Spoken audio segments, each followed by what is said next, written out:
Hello guys, welcome back to another lecture in this course. In this video, we shall be looking into principal component analysis. So what is principal component analysis? It is a statistical technique which is used for dimensionality reduction and data visualization.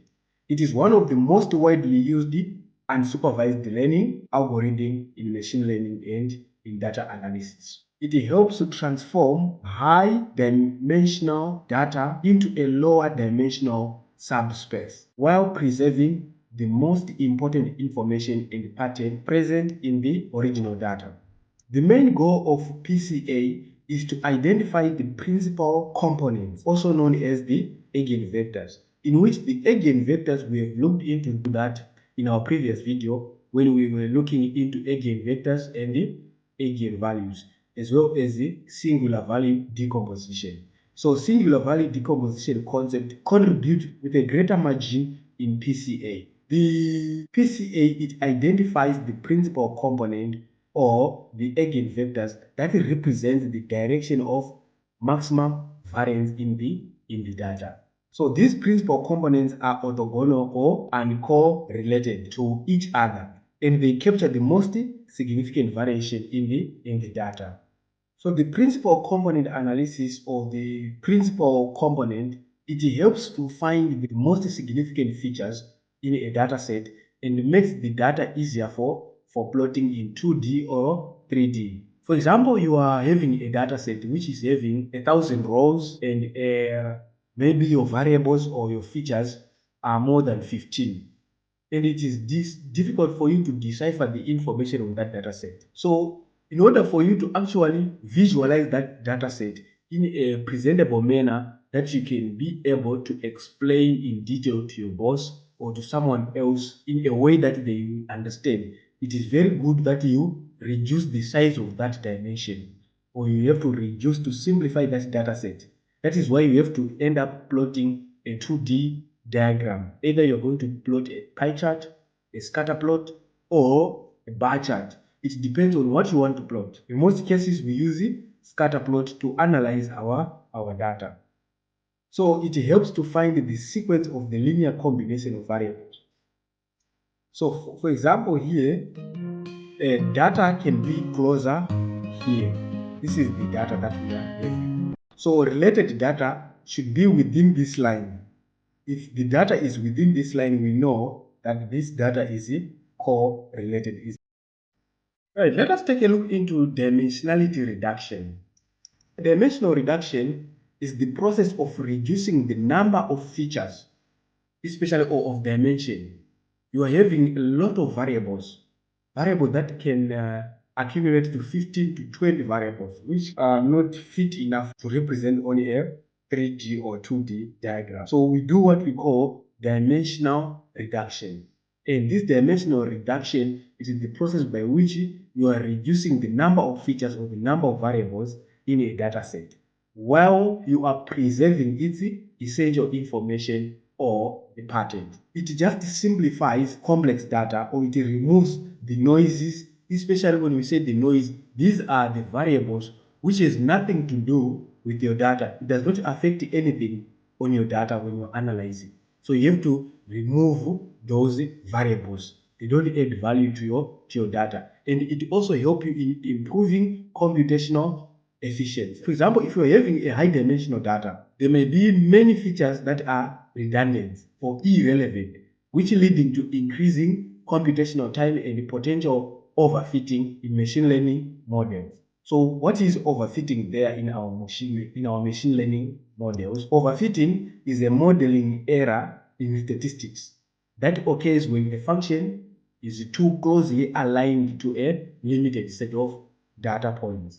So we are simply saying that the function learn the noise and irrelevant information in this data. So overfitting is not good when you're analyzing data. So that's why we need to do dimensional reduction to make sure that we reduce the number of features in our data set so that it is easier to analyze and get a proper prediction. So in machine learning, overfitting can occur when a model is trained on a data set that is too small or that is too noisy. And I said when you say too noisy, it means the data set, it has a lot of features, and some features are just redundant. That's why when we are using Scikit-Learn, we have to make sure that our data is fitting well. Let us take a look now into the mathematics or the mathematical representation of the dimensional reduction in PCA. We are given a data set, and with this data set that we are given, we are having a number of observations. Let us assume we are having 10 observations. And when we say 10 observations, we are meaning rows. For example, let n be observation, where n is representing number of rows. And we have variables, and these variables, we are going to call it v. So v, we are going to have 4 variables. And variables, they can be called features in our data set. We are having a matrix here, as you can see. N by v, it's a simple matrix M, where n is our row, v is our variable. In this mathematical computation, the main goal here is to transform the original variables into a new set of k variable, where k is our principal component. And this will capture the most significant variation in the data set.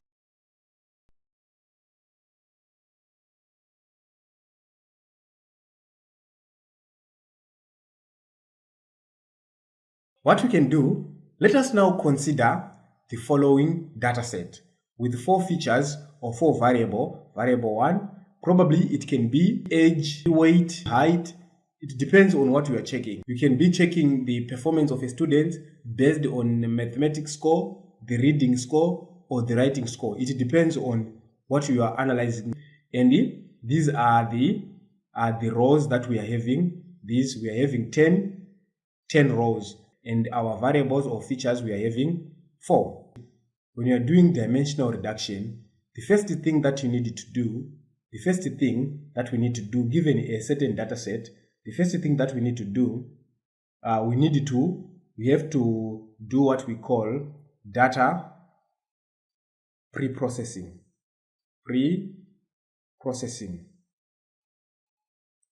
In this data pre-processing, it is also known as standardization.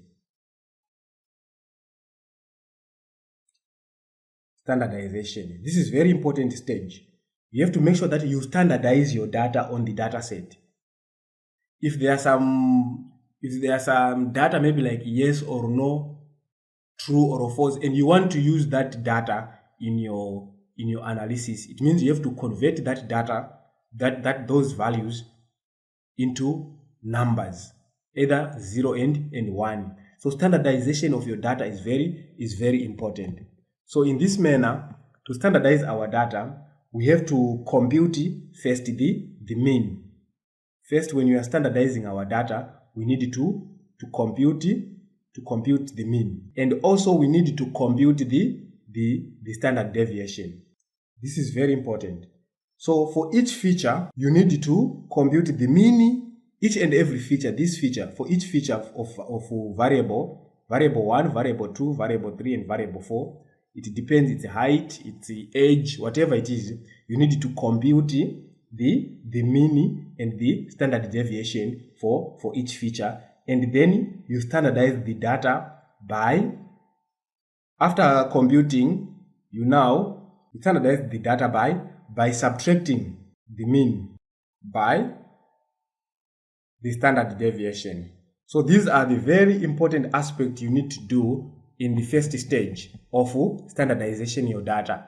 You need to compute the mean, then you compute the standard deviation. After doing so, the last thing you do in the first stage, then you have to compute your mean you have to subtract the mean by the deviation. For example, what I'm saying now is, for example, let us say mean is equals to, so the formula for mean, it is the sum of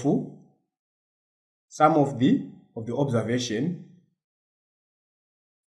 So observation, you divide the sum of the observation, you divide by the number of observation. So for example, you are adding the sum of observation, let's say V1, then you add all 2,5. Let us do it. Let us calculate it. For example, let us calculate for V1. Let us calculate for V1. So we are saying mean, which is V1. For V1, the sum of our observation for V1, they are 10. So we add 2,5 plus 0,5 plus 2,2 plus 1.9. Then we go on and on and on up to the last number. Let us just say up to n. After adding, then we divide by the number of observation, which are 10. Then assuming we get 1.75. Then same applies, we do the same for V2, our next feature. Let us assume we add 1.2 plus 0.7 plus 2.9 plus 2.2. Then 2.2, yes, 2.2. Then you add on and on up to n number. Then you divide by 10. Then approximately you get 1.75. So you can see what I'm saying, that you add the number of observation, then you divide to get the mean of each and every feature. This is all for the first step. Then also you need to find the standard deviation. You need to find the standard deviation. So to find the standard deviation, you should know the formula, which is nothing but the square root of our observation, and the observation minus our mean. And when we say observation, for example, this one 2,5, let us go up. This is an observation, a single entity. This one 2,5 is an observation, 0,1 is an observation. So when you are calculating standard deviation, we are just saying standard deviation is equals to the square root of observation, for example 2,5, minus our mean, then square all over the number of observation. Okay, then we get our standard deviation. And in short, we are just saying here, let us just say standard deviation, for example V1. Then we look for the square root of the values that we are having, assuming, for example, let's say 2.5 minus, we are subtracting the mean that we get, say for example this one, and we are subtracting for each value. Remember, we are doing it for each value. So we are saying 0.75, then power 2. Then we can do continuously. We can also do for 0.5 another value. This one we are doing also for this value. Then minus mean 7.5 square. Then plus. Then we have to make sure that we divide also by number of observation, which is 10. Then assuming we get the answer 0.77. So you can also do the standard deviation for V2. Okay, you can do the same concept, and you have to do for each observation. You subtract the observation minus the mean. So after doing so, then now, after doing so, you have now standardized your data. So what you do now, after standardizing your data, so for example, we are saying the standardized data here, it's 1.77. Then on V2, we are now putting the standardized data, which you have found using a formula. Let us assume here, it's minus 1.39. Then V3 standardized data, let us assume somewhere there it's 0.12. Then V4 here, let us assume you get 1.03. Okay, so this is the data that you have get after computing for each and every aspect on the standard deviation. Now, after calculating each and every aspect, you need to go to the second procedure, and this second procedure is to compute the covariance.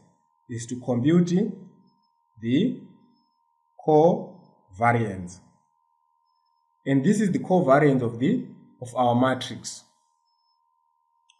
So in covariance of the matrix, what you are doing there, you are just checking the relationship between these features. And how do you check them? You check them by calculating the covariance using this formula, covariance of x and y, which is nothing but square bracket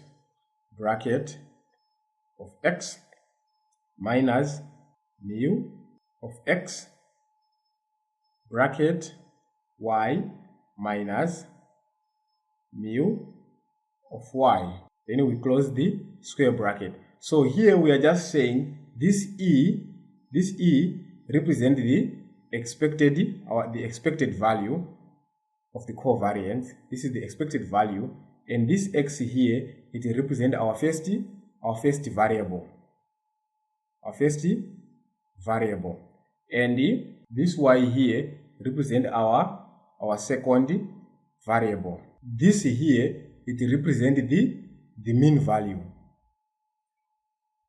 our mean, or the mean of let's say the mean of x, and this will represent the mean of y.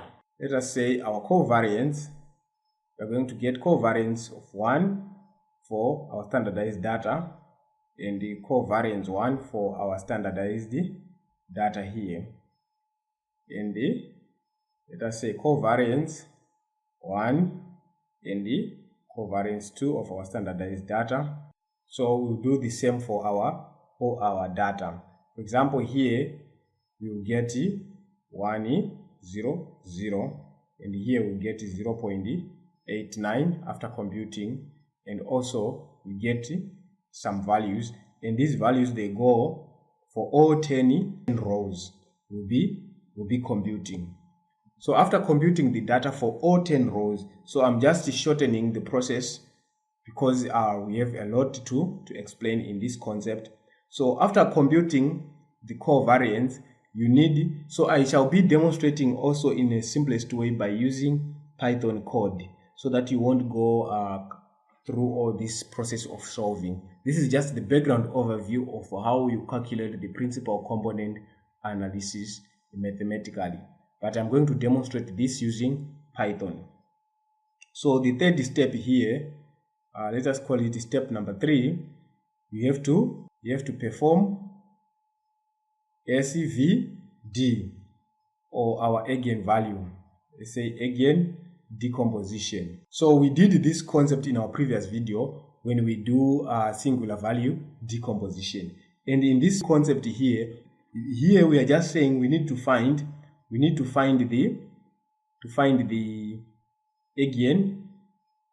eigenvalue, and the eigenvalues are represented by lambda here, and also you need to find the eigenvectors, which also represented by v, and this is all for the covariance matrix.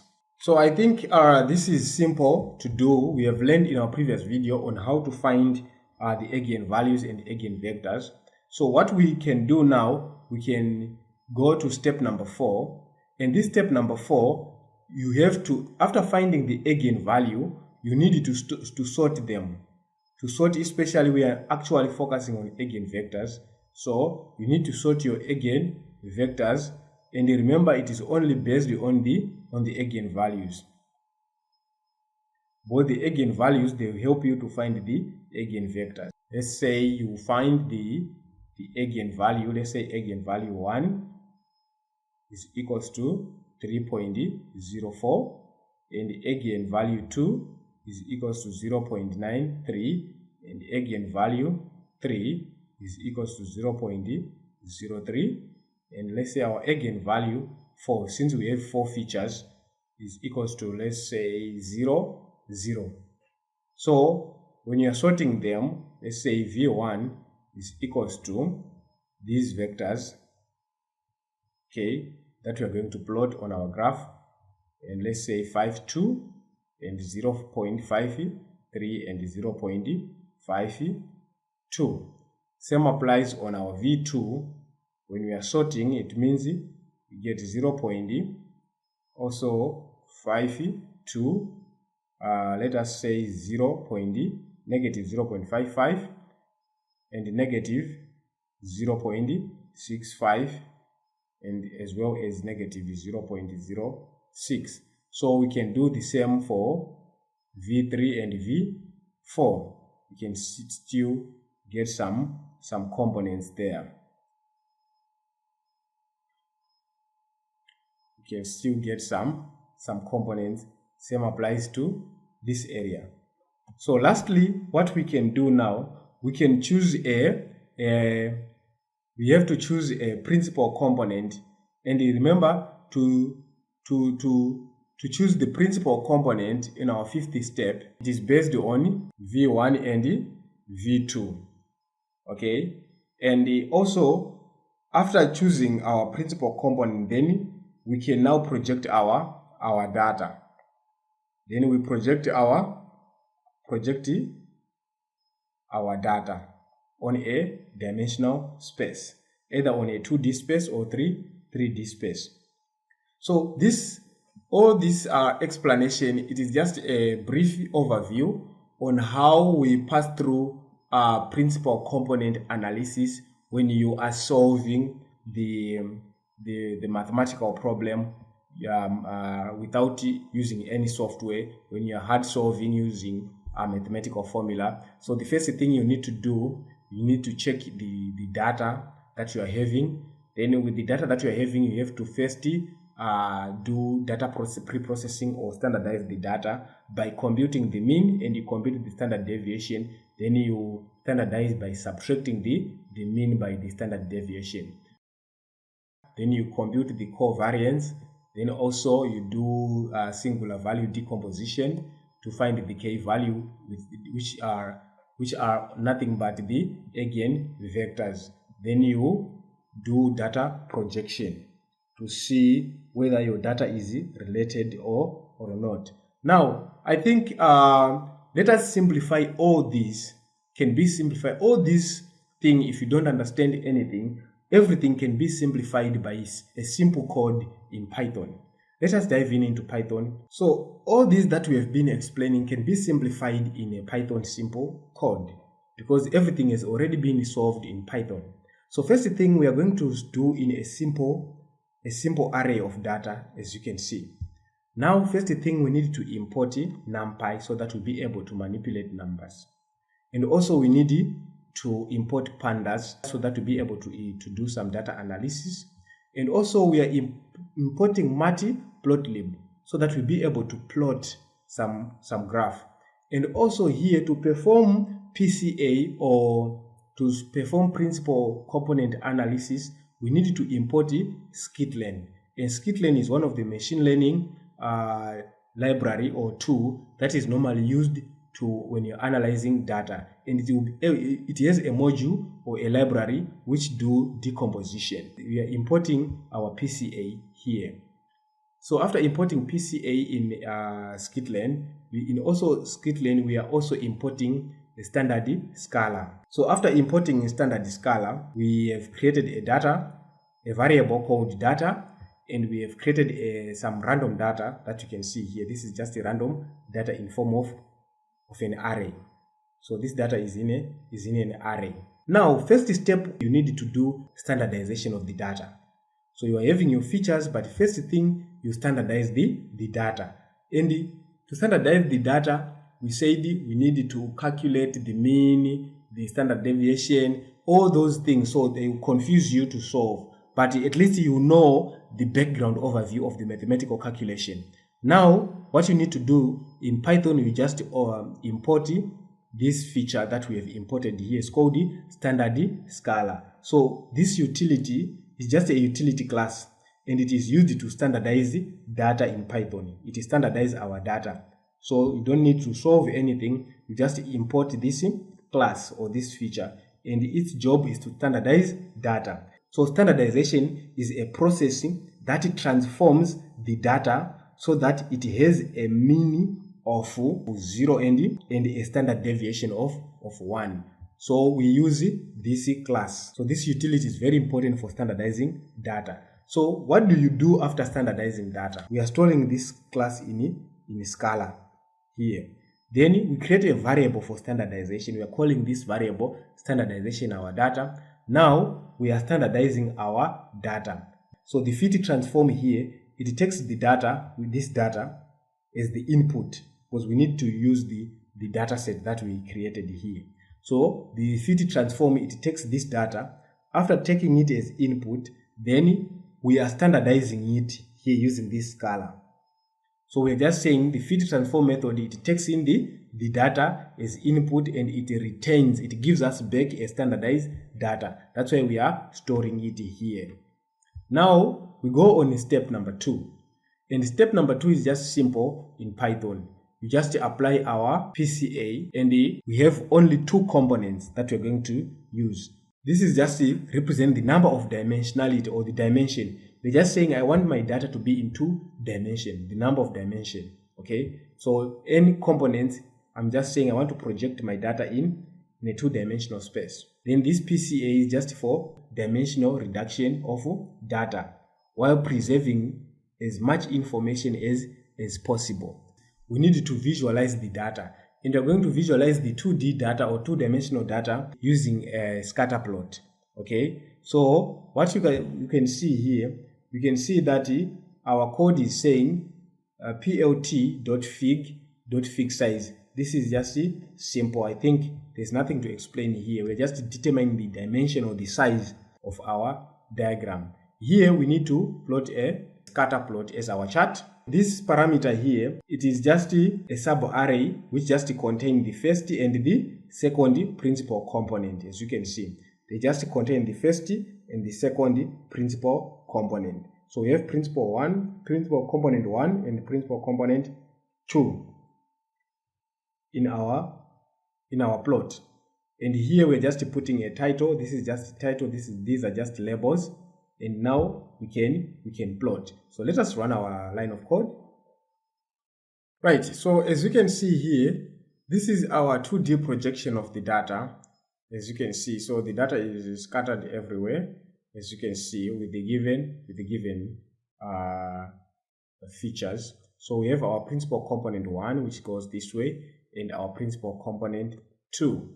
So if we are to use a data set for a given CSV file, let us try to redo the same thing using a CSV file. Okay, so I've attached a CSV file on this video, so you can download also this CSV file. So if you have a CSV file, make sure you put / here only, and my file is on the desktop, as you can see. Now I'm running my CSV file. Right, so this is what I have, and I can't see what's going on, so let me just print 5.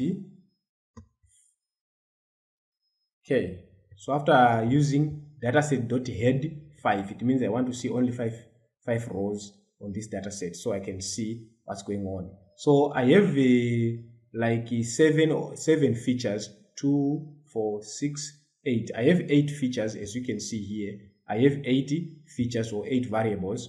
So with these 8 variables, it is difficult to plot a graph using these 8 variables, and some of them, they are not important, it's just noises. So you have to remove, for example, test preparation course, lunch, parental level. So some of these, I don't want to use them. Okay, it depends with what you want to use. So in this case, let's say I want to remove this so that I only remain with the performance of the student. I want to remain with the score, math score, reading score, and writing score. So what we do here, we have to remove some noises. So I'm going to use the drop.